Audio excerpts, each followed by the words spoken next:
Kia ora koutou katoa, namaste to you all. Thank you all for joining us for this webinar. Hopefully you've got a bit of lunch in front of you, or at least a cup of chai, and ready for a little deep dive into the India-Australian trade relationship and what New Zealand can learn from our cousins across the Tasman and across the Indian Ocean, of course. My name is Joshua Tan. I'm the Executive Director of Export New Zealand and the moderator for today's conversation. Before we kick off, just a little bit of housekeeping. Today's session will be recorded and will be available to view on our Export New Zealand website. If you have any questions throughout the session, we will have about 20 minutes at the end, and certainly want to hear from you and what you want to know from our two experts today. So please use the chat box function and I can read the questions out for our presenters. Just to set the scene for our conversation today, look, there's been a lot of discussion in New Zealand about our trade relationship with India as we complete our free trade agreement with the European Union. As the UK FTA is now enforced, many in New Zealand have asked what is next for New Zealand trade policy.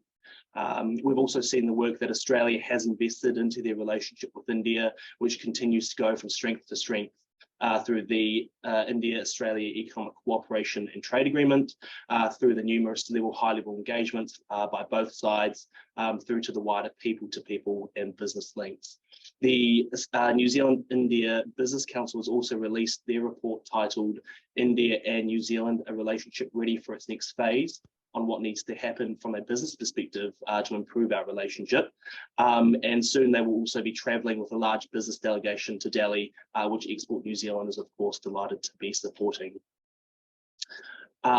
Just in terms of that report, and again, trying to shape the conversation today, to quote the INZBC chair, Earl Rattray, who said, New Zealand has some catching up to do. As a country with a lot to offer India, we are at risk of being marginalised as the centre of economic and geopolitical gravity shifts towards India over the next generation. New Zealand must get serious about India and invest in this relationship now. So to help us realise the potential of a stronger relationship with India, I am delighted to be joined by two experts in the India-Australian relationship.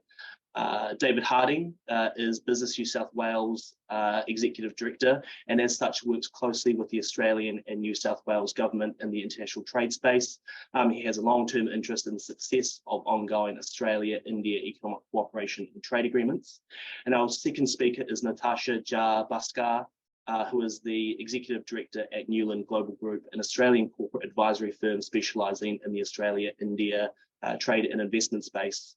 Natasha has 12 years experience in the Indian Parliament system and has a comprehensive understanding of India's federal system. She's been recognised for her contributions in the trade space and is a regular commentator who has contributed also to government bilateral trade and investment related strategy papers. Got there in the end. So kia ora, David, kia ora, Natasha. Thank you both for joining me today. Look, the floor is yours. I think we've got about 20 minutes for a conversation, and then we can go into some questions. Thank you. Kia ora all. Thank you, Josh. Thank you for your kind and generous words of introduction. It's an absolute honour to talk to our friends in New Zealand about how we're going with what is probably the most important trading relationship that Australia has ever had, and we're only at the beginning of a journey. So really keen to, as Josh says, take you through a bit of an overview of where we've got to and where we're going, and then have that discussion about what does this mean for New Zealand going forward. And as I say, it's an absolute honour to be able to talk to our fellow chamber members and leaders in New Zealand, as well as members of the New Zealand government. So as I say, kia ora. I join you today from the lands of the Gadigal people of the Eora Nation, who are the traditional owners of the land here in Sydney, and I give my respects to those elders past and present who looked after and do look after the land for all those tens of thousands of years before me. I will just perhaps quickly go to an overview here of what we want to talk about today. So really, we just want to kind of bring this into context. Why does Australia and India have these strong ties, and why are we looking to leverage them and bring them to a whole new level of maturity and activity. What are those kind of key sectors that we're looking at the moment? And why does this work in the changing global environment? And of course, New India. Modi's New India is ambitious. It's a real economy that's growing at a scale we haven't really seen in any nation, perhaps since China of 15 or 20 years ago. And then I'm going to pass over to my friend and colleague Natasha, who I work very closely with. We Business New South Wales and Newland work almost constantly in this area, and she will take us through the background to the economic cooperation and trade agreement that has already been signed and ratified, what that actually means, and a little bit of a deep dive into those sectors before, as I say, we come back and we ask, what does this all mean for New Zealand? Please, I mean, we will have about 30 minutes for Q&A, or perhaps a little bit longer at the end. So hopefully you won't be listening to me wobbling on for too long. Really, the background to all this is being driven by a complete agreement between two nations. Australia and India see themselves as complementary almost to a T. There is almost no room for overlap here. This is a case of very much a case of yin and yang, a perfect fit between two great democracies. And that perfect fit has underpinned, I suppose, the incredibly rapid pace of formalization of trade agreements. The ECTA itself only took 4 months to bring together, I think, which is an extraordinary piece of achievement, or achievement between two negotiating teams. Granted, it was based on many years, going back 15 years or so, of previous discussions about the possibility of having an economic and trade agreement. But in the end, it came together in just 4 short months. And the Indians themselves, through their economic strategy, make this point that there is no market over the next 20 years which offers more growth opportunities for Australian business than India. And Australia, of course, would agree. Australia has for many years been reliant on quite an over-reliance, perhaps, on the Chinese growth, Chinese market. And of course, over the last 3 or 4 years has been looking to bring much more resilience and diversity to trading partnerships, whether that be in Europe, whether that be in ASEAN. But foremost in this is of course, India. The economic agreement is underpinned by the India economic strategy, which was released by the Australian government in 2018. And of course, that reciprocal of the AES released at the same time, or shortly afterwards, rather, by the government of India. So in June 2020, it says bilateral relations were elevated to a comprehensive strategic partnership. And through that CSP, both countries have committed to work together across a range of areas. I think anyone who's ever been involved in this kind of thing before knows that words are fine.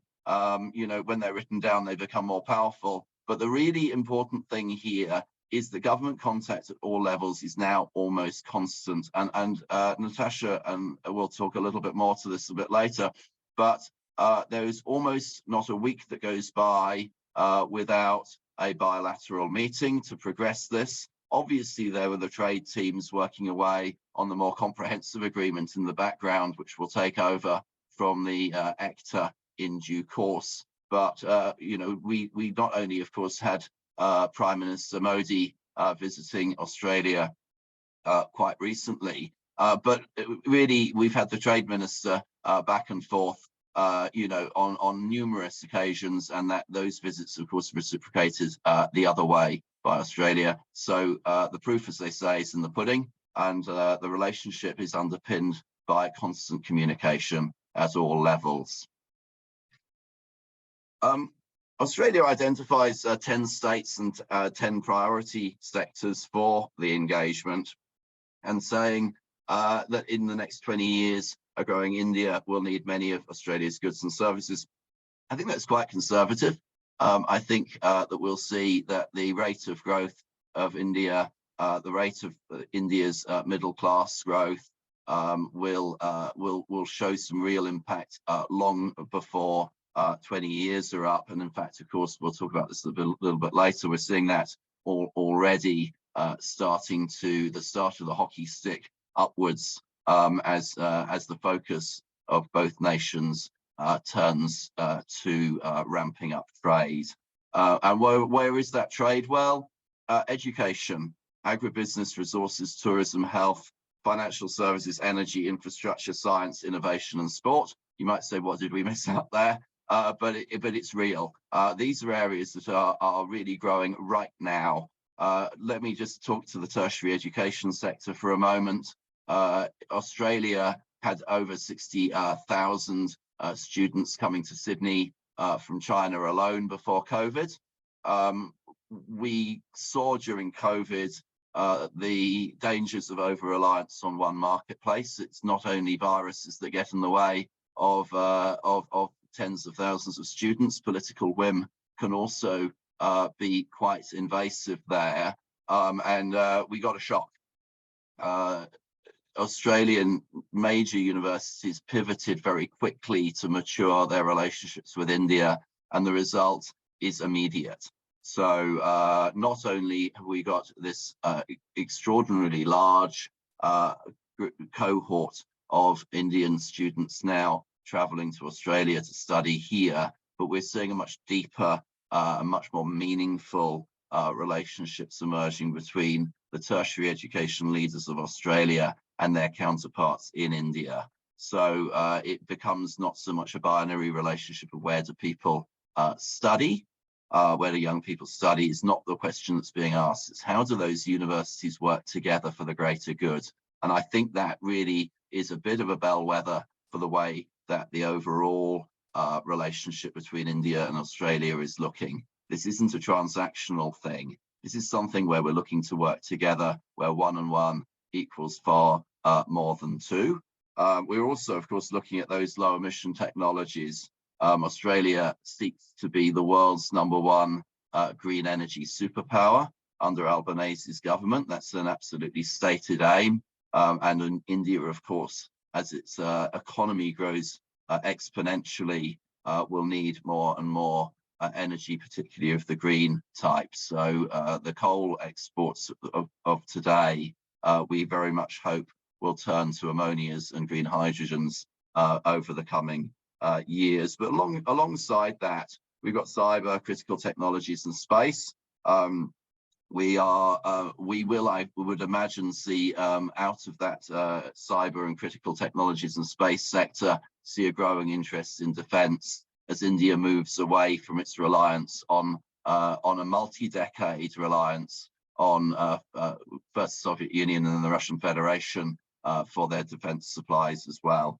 I won't spend too long on this slide. You can read it. You can see that we're really focusing in on those 3 pillars of resources, technology, services, research, and innovation from the Indian side.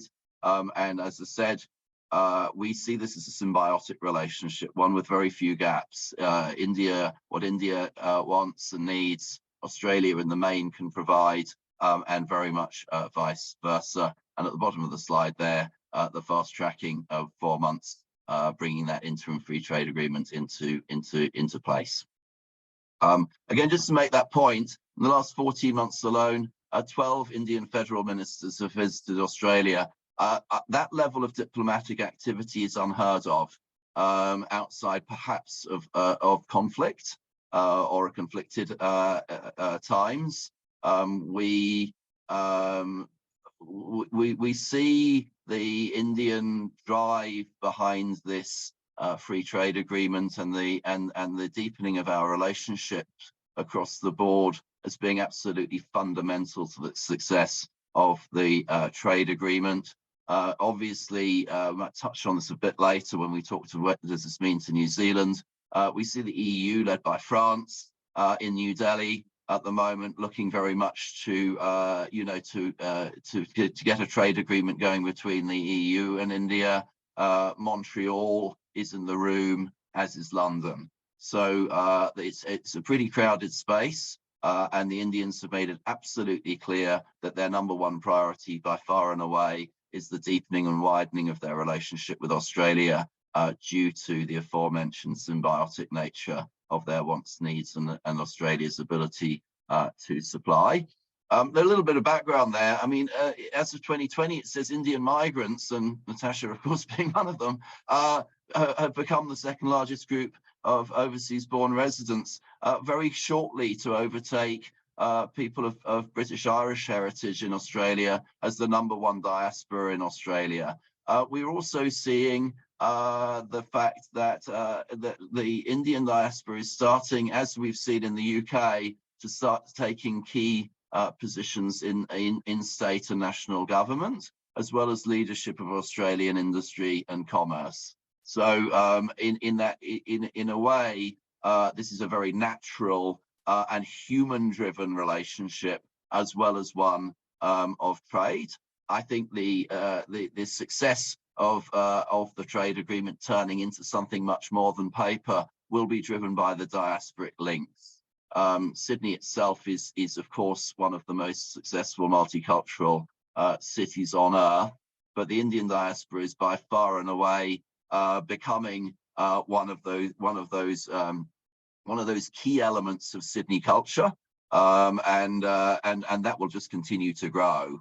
Not only do we have 1 million people from ASEAN background here, but as I say, the Indian diaspora is the fastest growing, and also in many ways, of course, very, very well equipped to take leadership across Australia due to high levels of education, high levels of motivation, and of course, English, in many ways, English as the working language, of course, which allows people to come here and thrive very quickly.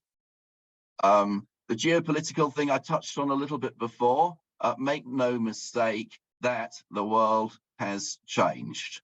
It's not in change, it's not starting to change, it's not going to change next year. It has changed. The pivot of Europe to Indo-Pacific, the pivot that the UK has made to the Indo-Pacific region, and India in particular, is fundamental for the UK, and it's a good indicator of the way the world is thinking. The UK has made a strategic move to look to the Indo-Pacific and India and Australia as key trading partners going forward, as well as, of course, the Trans-Pacific Partnership, which is now well underway.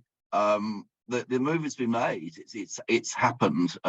India is growing faster than any other nation on earth in terms of its economy.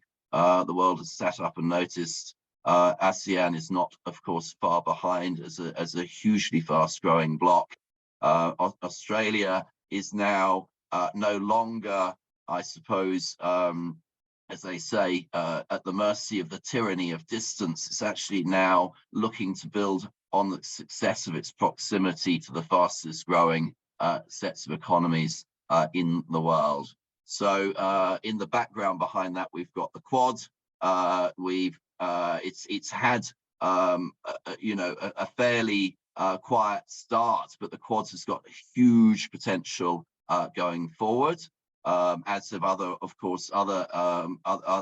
agreements and so on that have come to life and come to relevance in recent months. Why does New India mean so much? Well, because India is going to have a 5 trillion economy. It's overtaken the UK in the world rankings only recently, but that's only just the beginning. Of course, we've already talked about that New India having a huge middle class. The federal budget of New India is expanding exponentially. Infrastructure builds 40 kilometers of new motorway every day, dozens of new airports, tens of new ports, etc., all underpinned by this demography of India, which is one of the healthiest on earth. It's very low very low age group, quite markedly different, of course, to China, which is an aging population. India's vibrant demography is a huge competitive advantage. On that note, I will hand over to my friend and colleague Natasha to take us into the detail of what the ECTA actually means. Over to you, Natasha. Thanks, David, and for providing that very comprehensive outlook on how India is changing and why Australia took on this journey to revive and reinvigorate its relationship with India when it comes to the economic side of things.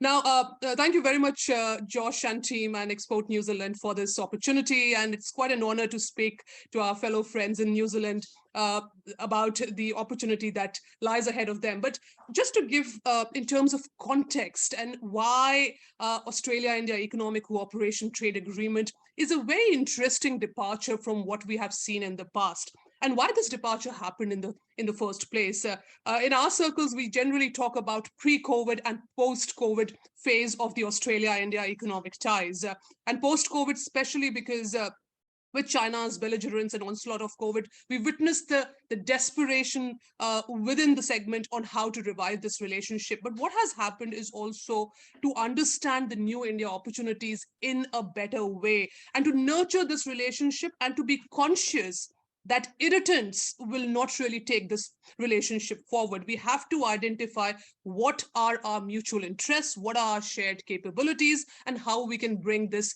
together. Because if we keep on focusing on old ways, we'll only get old results. We have to identify new ways of engaging with new India and identify where are our mutual interests and capabilities lie. Now, in terms of AI-ECTA, it's an interim trade agreement, and the key messaging of this agreement, if you go through the committee papers, is very clear. The DFAT negotiator, Francis Leeson, has maintained saying one key component, and that is that it is an intent document. We are showcasing our intent that we want to nurture our relationship with India, and we want to go ahead in maximizing the opportunities that currently exist. We are also conscious that there are many suitors for India, and that's very important for economies like Australia, like New Zealand to understand, because scale is an issue that keeps coming back. We have to acknowledge that we don't have the scale comparable to large economies like India, and that's where we'll have to be open to do the kind of trade-offs that are important. So it is the first trade deal with a developed economy in a decade. Now that should tell you about the kind of economy we are dealing with. India is not easy to negotiate with, and I'm sure we all have had our own experiences. So it's a protectionist economy, and why we should put a term like protectionist is because there's a very solid rural constituency which is managing sectors like the dairy, like the agriculture. So to have an argument that India is protectionist, we can't do much with India, I would say is not relevant, because we'll have to understand what kind of an economy we are dealing with, what are the key dependencies, factors there, and this is also a strong political constituency for the politicians, for the government, so it will not come easy through. So India in the last 10 years has realized that to grow its manufacturing, to grow its export potential, it has to engage with countries. But it can't be on their terms, it has to be on mutual terms. It has to have something for India as well, because there has been a very huge trade deficit in the past trade deals. And that's been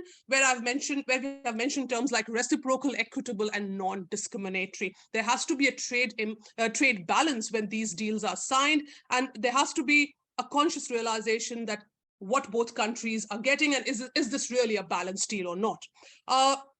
As Dave mentioned about the India Economic Strategy, which was released in 2018, the Indian government showcased their intent of engaging with Australia also through the Australia Economic Strategy. And there it categorically mentions that it wants to raise India, Australia wants to raise India to its top 3 export markets by 2035. So currently we are sitting at around $27 billion. We are looking at $45 billion of trade in the next 5 years. We also want to make India the largest trade and investment destination of $100 billion. In terms of the background to AI-ECTA, the figure says that India is the 17th largest trading partner. It's currently India is Australia's 6th largest trading partner, and Australia is India's 17th largest trading partner.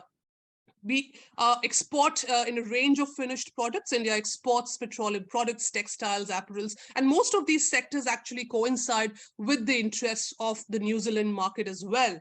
And Australia's exports has largely been, I would say, consisting of raw materials, minerals, and intermediate goods. But going back to the whole background of AI ECTA, we strongly believe that this buyer-supplier relationship of narrative between Australia and India hasn't really worked. It has not worked in the past. So it has to be more holistic and ecosystem kind of an engagement between Australia and India. And that's why to the earlier deliberations, it's important to look at all the significant pillars of this relationship rather than just focusing on what we can sell into the market. What does the transaction look like? It has to look across different areas, be it the education partnerships, be it the science and innovation partnerships, be it the fintech, be it the startup ecosystem, be it even the involvement of diaspora. Now, AI ECTA at this stage, as I mentioned, an intent document. So many would say that you haven't got much out of this agreement, but the reality is that we have in terms of, if you just look at the figures from 29th December 2022, 85% of Australian good exports to India by value are tariff-free, which is going to rise to 90% in 6 years. And while 96% of imports from India are tariff-free, which will rise to 100% in 4 years. Now, the key Australian goods that will enter, that are already entering duty-free as soon as the agreement entered into force on 29 December, actually includes wool, barley, fresh rock lobsters, metallic ores, coal, titanium oxide, critical minerals, certain non-ferrous metals. Also, there has been, as I mentioned, the segregated nature of reduction of tariffs. So there again, the nuts, sandalwood chips, infant formula, peas, there's a whole list of products which have gone into 2, 4, or 6 years, wherever there was a concern that it might actually affect the domestic producers. So it's in a way kept very balanced to start with, that we start somewhere and we see how we go about it. But the whole narrative is around making Australia look as India's development anchor, focusing more towards capacity building, making things, focused towards providing processing, agri-processing in areas of mining and mets. Can we focus more towards mining equipment and technology services? So there's more a supply chain approach, I would say, Josh and Dave, on how we are engaging with India at this stage, rather than actually just thinking about, I need to sell my product into this market. But very happy to discuss more on AI ECTA. But in terms of, in the summary, I believe that it's a serious milestone change in the Australian opportunities to engage with India. And it's going to be driven by a larger global geostrategic and political and economic factors that are currently into play. Of course, ECTA negotiations will not be easy, something which we have already understood at this stage. There are difficult sectors to which will make things not so easy for the Australian government or for the Indian government, because even in the first AI ECTA negotiations, there were areas, be it the wine or even dairy products, which were not touched. But the constant parameter of engagement so far has been to make sure that irritants don't harm this relationship, and we continuously in a very holistic manner involve all the stakeholders and range of stakeholders. As we've mentioned about the visit of 12 federal ministers from India in Australia, we have seen similarly from Australia into India, and in fact the announcement of annual leaders summit, which is one of its kind. Even the release of the Australia Economic Strategy, Indian government has never released any specific strategy for any other country. So that should tell you the warmth in the relationship at this stage. What we are witnessing is the highest peak. It's just that how do we sustain this going forward from our side? And that sustaining the momentum looks like that all the stakeholders will have to be constantly, in agreement on several issues. Now, going forward, ECTA is massive for us, and as a national interest analysis has provided a number of reasons for Australia to pursue a trade agreement with India. The same thing in terms of there is no single market with more growth opportunities for Australian businesses than India, offering an opportunity for market diversification, for economic, political, and geostrategic stability, and also being very conscious that if you don't negotiate an agreement, Australia actually risks being left behind. So coming back to the point of there are too many suitors at this stage for India, and that actually has increased India's bargaining power. There's a constant shift, and a lot of things have changed in the last 10 years from the manufacturing and the export potential also. So how well it is aligned with India's goals and aspirations is something that will define going forward the engagement of Australia or with India in the economic sphere. Now, what does this all mean to New Zealand? What is it that we should be doing right? And in terms of the learnings and the lessons, and I'll bring in Dave here to elaborate more on this. But a key thing for me has been that it's important that what's the narrative that you are building. If you are building a narrative of just trade, free trade, I want to sell my product. If you don't take dairy, I'm not going to sign an agreement with you. That's going to be tough. That's going to be really tough. And let's acknowledge this very honestly. What's not going to be tough is if we actually propose a picture which is more comprehensive. We are wanting to cooperate with you. So it's a more comprehensive economic cooperation kind of a terminology than actually just looking at it, free trade. So it's just about, building a relation across different sectors. We have seen this with Australia in education, in cybersecurity, in critical minerals, in pharmaceuticals. So plethora of engagements across different sectors has happened simultaneously. So not letting a country disappear from even from the media narrative of India has helped. So Australia has been in the news all through. So that will also help. How many engagements are happening? Is New Zealand regularly in the news for within the Indian domain? And most importantly, also India literacy, because again, on India literacy, our experience with Australian corporates have been there's several perception barriers. That's very difficult to do business there. It's a very complex market. We don't understand the regulations. So can we address that? Can we engage with experts who understand the market? Can we bring them forward and learn from them and their experience, involve the diaspora who have those transnational networks currently in India? Can we bring them in across different sectoral programs? So that's where the key features will be. But over to you, Dave, to take this forward from here. Oh, thanks, Natasha. I will be very brief.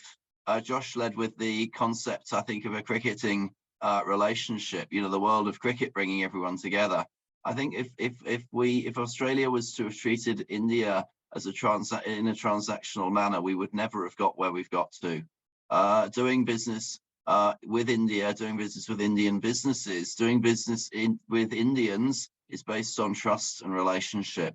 The trust, the relationship, the cricket come first, the business comes second. Sometimes the business even comes last in the conversation. I think we've understood that at a national level. I love the fact that Natasha highlighted Australia being in the media a lot in India, and we have been we as the business chambers and interested parties have definitely been part of that journey. Only recently we Natasha and her team and my team were providing a lot of information to a whole range of Indian newspapers around how the ECTA was actually making the trading relationship actually work and highlighting success stories. That's to demystify Australia to the Indian population, to the Indian business community, and to the Indian political cohort.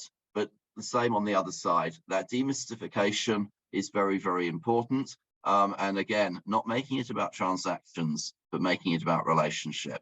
I think that's been the success so far, and I think it'll be the success ongoing. And I would just end on this, that I think the challenge for New Zealand, or perhaps even the opportunity for New Zealand, is to start raising their profile in India, to be that interested party, to be that one that India starts to notice and starts to move from a place over here, which is New Zealand saying we were one of the most successful dealers with China in terms of trade agreement, and we rely on that, to one where New Zealand says we want to play a much bigger part in this pivot of the world to a trans-Pacific trading partnership, which is definitely going to be the most important one in the world going forward. Josh, perhaps back to you for any questions that that the attendees might want to ask. Yeah, no, look, thank you, David and Natasha, for what was an incredibly comprehensive discussion, all in the space of about 30 minutes. So thank you so much for that. I don't want to spend too much time summarizing what you spoke about, but to just understand that it was 15 years, you know, in terms of building the relationship. For us, it seemed like it was almost overnight, you know, the fact that you said, you know, 4 months to actually put the agreement together, but it took 15 years to get there. But then also focusing on a number of issues, the 3 pillars of focus in terms of the relationship, but then also looking at the amount of government contact, the business-to-business relationships, the number of agreements that are there between India and Australia is obviously really significant and something that New Zealand doesn't have. But then also the other lenses, so the defence lens and the supply chain lens as well. Just a reminder to our audience today, if you can put your questions into the Q&A, I'll prioritize your questions over mine, because I want to make sure that you will get value out of today's discussion. But first of all, if maybe I'll just kick off. You talked about the Indian trade policy space being quite a crowded space, a lot of suitors there, but Australia remains a priority. Is there an opportunity for New Zealand to leverage some sort of ANZAC spirit? You know, New Zealand and Australia are partners in a number of free trade agreements in the region, ANZFTA with the ASEAN countries, or PACER Plus with the Pacific. Is there an opportunity here for some sort of similar agreement?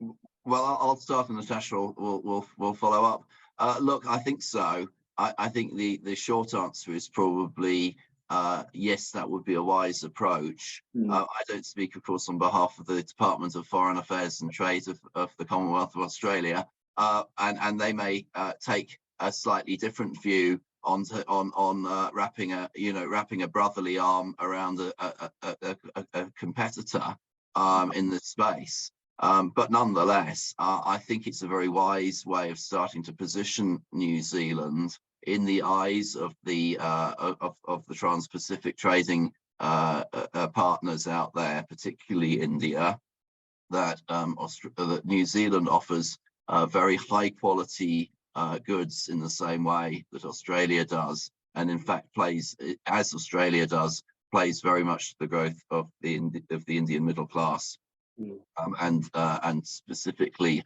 high quality exports into a growing, voraciously growing and wealthy economy. And we can discuss that in greater depth. But if I was New Zealand, I would be getting myself out there and saying I am interested in India, number one, and I would also be talking to my friends in Canberra about how in due course, once the CISA is signed, there might be some flow-on benefits or lessons learned, or perhaps it's some even more formal joinings in the future. Natasha, your thoughts? Yeah, so politically and diplomatically, you know, how feasible this is something which, as they mentioned, you know, is a call of, ministries. But it's important to showcase a picture where you're not seen as competitors, but rather as allies, where you're working together.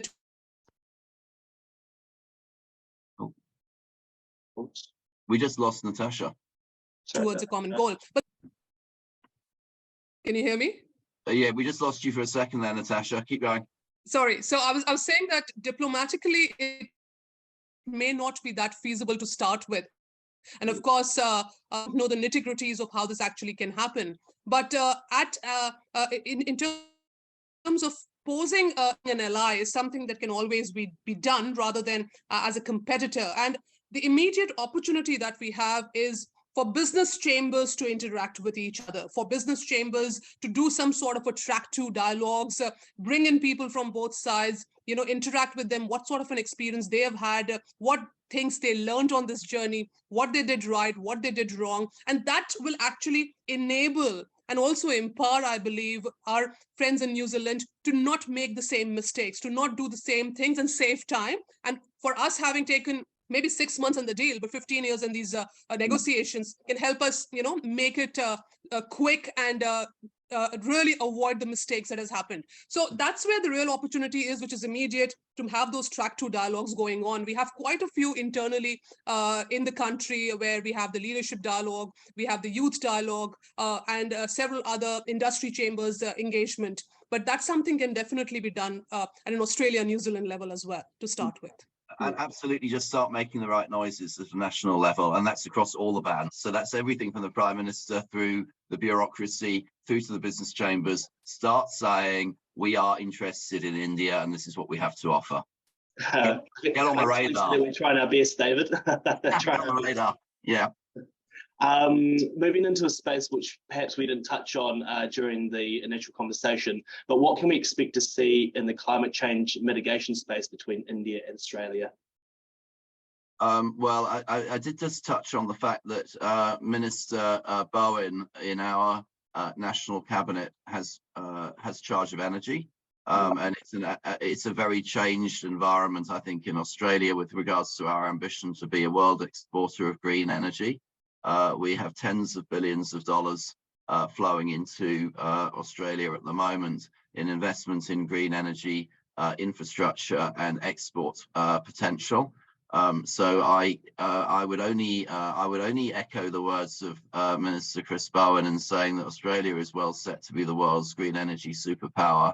And I'll add to his words by saying probably the biggest markets for that will be Germany, India, South Korea, and Japan. And just adding to that, if I may, is the Critical Minerals Facilitation Office that has worked extensively on the supply of critical minerals to India, which again is a very, very key component of the climate change initiative. Reason being that there's a big focus on electric vehicles at this stage. There's a big focus on renewable capacities and how we can ensure that we have quick offtake agreements with Australian miners who are actually also in need of solid investment. At this stage, if I just have to give you an example, one of our clients, which is a listed company, which is an Australian vanadium company, has signed an agreement with Tata Steel. And Tata Steel being the largest company globally, one of the largest companies globally in the steel applications, and you need vanadium for steel applications. So to strengthen steel. So these kind of engagements are very, very crucial across different levels to enable initiatives like the renewable energy initiatives, and also power up the goals and the aspirations that India has and makes Australia look good. The questions are rolling in here, so we'll keep moving. India seems like a big country for a lot of our exporters. A lot of our exporters are really small. I think out of about 12,000 exporters which are active at the moment, there was a statistic out a few weeks ago around there being about 30 exporters that do the majority of the heavy lifting in terms of our export value. So should our exporters pick a state to concentrate on? I think yes, or two or three. I do think that India is one of the most diverse nations on earth. It makes the European Union look like a real composite mass. So across India, language, culture, and of course economic speed of travel, needs and so on, diversify markedly. So I would say the short answer is yes, do your research, build your relationships. Don't try and take on India. Take on a relationship. And also, you need to understand the environment in which Indian consumers live, how they think, how heterogeneous they are, and what they value and how they are changing. And the reason this is important is because you're not just competing in a particular state or in the Indian environment. You're actually competing with domestic companies. You are competing with other multinationals. So your price, composition again has to be is a key component to decide how well will you do in the market. And India is best seen not as a single economy, but as an aggregation of very different economies, each growing at different rates, driven by different strengths, led in different ways, and likely to be very uneven in their development also. So you have to be very conscious the product that you have, what is the ask of that product. So do a very intense market opportunity assessment for that product, identify your competitors, look into who are the, what's the ask of this market, what's the consumer like, do you have an opportunity where you can identify a distributor for that product instead of directly going into the market yourself. So you just have to, I personally believe that you need to start small, to start and consolidate in the market and then expand yourself, because that will actually not take away all your energy in the first place, because as an exporter, you'll not expect too much from the market straight away. Another thing that we have witnessed in Australia is because all the Australian states have a dedicated strategy with India. So even the state offices in India are very, very active. And the state offices, be it Victoria, be it New South Wales, or Queensland, or Western Australia, they all have identified their focus states. So it's important to analyze that, can we identify few of those states and just work in those areas rather than actually being everything to everybody. Correct. A top tip as well, I think, from some of our members who've done very well in India is work with the universities. Work on research, work on product development, work in the academic space, and use them as your landing or launching pad. It's been extremely successful for a number of our members. They've learned the culture, they've learned the approach techniques, they've made friends, they've made those relationships, and being able to grow quite quickly through the influence of the Indian universities that they've worked with. Really good insight. And I think, that type of strategy isn't new to New Zealand companies either.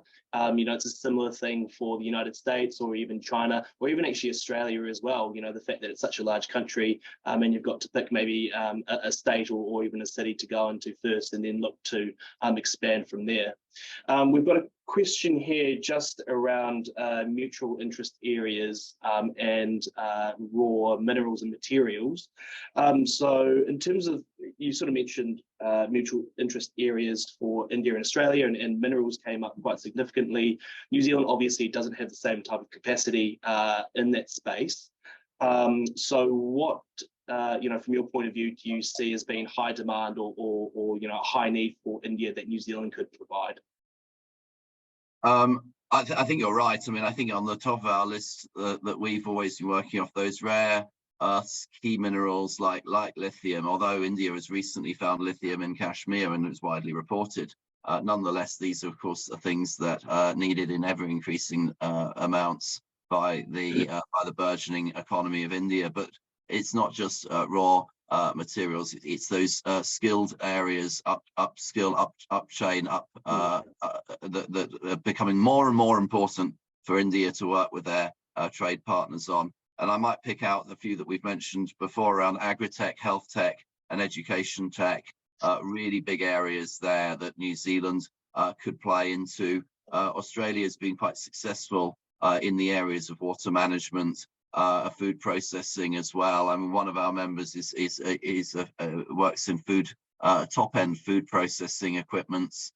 India has very rapidly become one of their global top export targets there. And then you look at, there are areas we've talked about the green energy efficiency, renewables, and so on.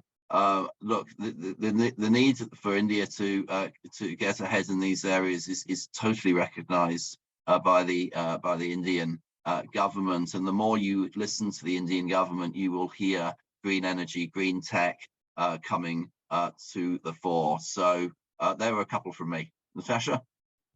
There's quite a bit there. In fact, in terms of the India Economic Strategy document and the Australian Economic Strategy document had categorically reflected on very important sectors. Education remains a priority sector. It's our flagship sector, but we also have pharmaceutical, medical devices and technology, soil mapping, blue economy, defense and space, education, as I've already said, science, innovation and research. In fact, innovation and research is one of the key pillars of this engagement. And we have seen the Australia-India Strategic Research Fund, which has been providing grants to researchers on both sides to take up projects which can actually improve livelihoods and living conditions across different sectors.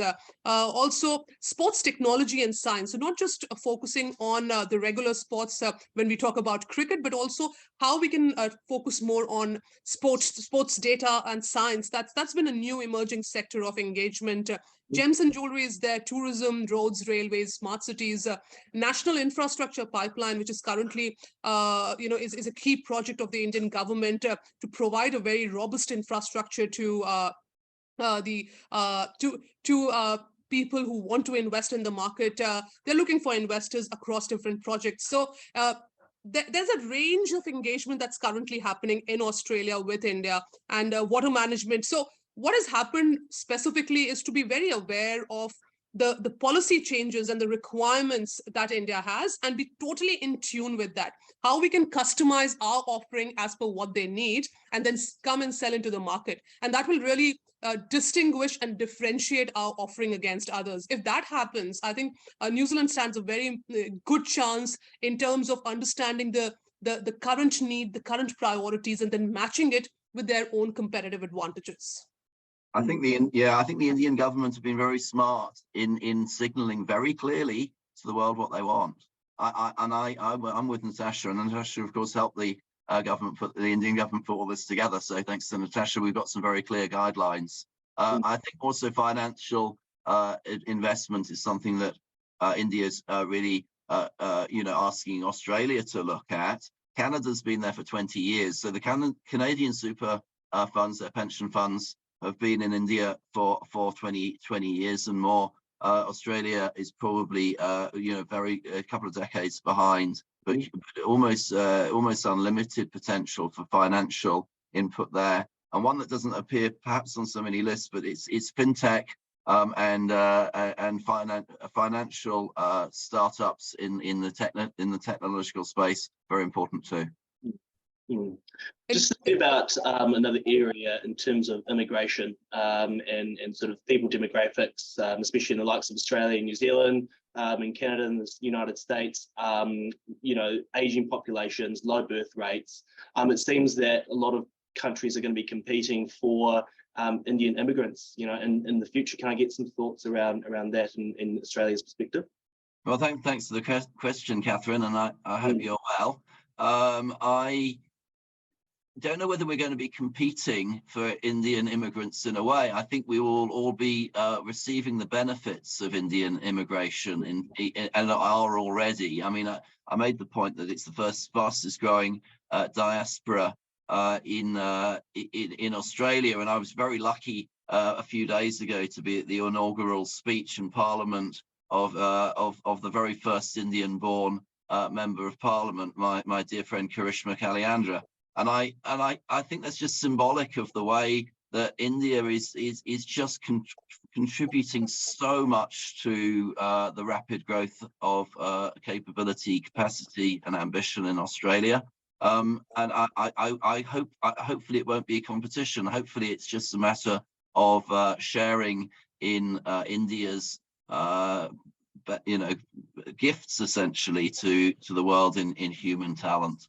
I'm totally aligned with Dave's point on we being beneficiaries of what India can offer. But what we're also witnessing is a narrative within India about international placements. So how we can actually place our technologists, our IT workers, our nurses across different continents. So that's where the opportunity is towards workforce mobility. If there is a critical skill shortage within an economy, do we have an understanding where we can bring in Indian operators into the market when it comes to nurses or technicians, even architects, hospitalities? And that's what Australia has done. In this AI ECTA, it has focused on providing more tenure as far as the immigration side of things are concerned, improved visa conditions for workers who are temporary skilled, so from 2 years to 4 years, bringing chefs, and people within the hospitality sector. So offering new visas has been one way of filling those gaps. But another thing which we are currently focusing on with Business New South Wales is on a workforce mobility project, where do we have an opportunity where we can bring in other high technical people into the country, and what sort of a work it asks for, what sort of an involvement it asks from different stakeholders, especially the registration authorities, because our major challenge is when you have very high bars set for certain registration requirements and licenses, how will that all be solved? So we all can feel and want to do certain things, but we have to involve all the stakeholders to really execute at the ground level. Otherwise, things will not really move. I just say I completely agree with everything Natasha said. And for our perspective, is time for talking is over. The time for moving is here, and we're actually getting on with it. So we're actually starting to bring skilled people in ourselves to set the processes up, which can then be captured or improved on in the upcoming CISA. Fantastic. No, I think that's something that New Zealand certainly has to reflect on ourselves in terms of our immigration policy. We are running out of time, but I do want to ask just one more question and also reference another report. So the Asia New Zealand Foundation just released its annual Perceptions of Asia report. India ranked at number 4 behind China, Japan, and Singapore in terms of important Asian countries for New Zealand's future. The report also showed increasingly that New Zealanders are seeing potential for enhancing relationships with India. You talked about the perception of India at quite a high market level through the presentation, but can you speak to the changing perceptions of India from an Australian public point of view over the past several years? Yes, I can. The profile of India is rising at a rate of like a rocket ship in the public perception. Prime Minister Modi's appearance the other day at the Kutos Bank Arena was just one of the great moments in Australian history. It ranks up there with the foundation of the Commonwealth in Federation Hall, all those years ago. It was a moment in time that we celebrated for forever, I think. Indian Australians have stood up to be recognised, and they are that. Fantastic. And also, just adding to Dave's point, I think we don't need to look externally to bring that India profile understanding within our public. What we really need to do is capitalize on the knowledge that already exists within New Zealand. So utilize diaspora, something that Australia has done well with 700,000 plus Australian Indian diaspora. The focus has been how we can really use the Indian diaspora as advisors and as advocates of the Australia-India bilateral relationship, and how many of these Australian Indian diaspora audience can actually convert native Australians into being India champions. So that's been a very, very clear mandate from the Australian government side also. And that's the very essence of the diaspora report, which was released last year, that how we can bring in because diaspora has an advantage of transnational networks that they have, the understanding they have of India. And if we can bring them, they also understand New Zealand very well. They also understand Australia very well. So we need to really capitalize on the potential that they bring and use them. And I think that will really, really help us address the perception issues that currently exist within markets. Spoken beautifully by someone who's doing it. Absolutely. Before I wrap up, was there anything else that you wanted to raise, David, Natasha? Oh, just go for it. Get it up there that you're interested in India. Get it out there. Get it in the media. Get it across all the channels. It won't cost you anything to say you're interested. Right. And if I have to close, for your audience, I would just say that first, know your India, emerging consumers, emerging regions, emerging sectors. Second, engage with India's aspirations of its 1.6 billion people. And because we talk about cricket all the time, so just bringing about cricket when you do business in India, the pitch is ready for those who are patient, read the conditions carefully, settle down for long innings, nurture dependable partnerships, and do not fall for spin. Fantastic. Look, I don't think this is going to be the last time that we talk about this or talk about the relationship. Just a massive thank you, both to you, David and Natasha, and also to your teams at Business New South Wales and the Newland Global Group as well. There's plenty to be said here. As I said beforehand, we will have this recording ready for our website. So if you're looking at the relationship to our audience, if you're wanting to know more, then please, or if your friends are wanting to know more as well, then please do send it to them. Look, that's the discussion. I think we'll leave it there and get on with our days, really. Thank you very much. Thank you, New Zealand. Thanks, David. Thank you, Josh. Thank you, Dave. Bye.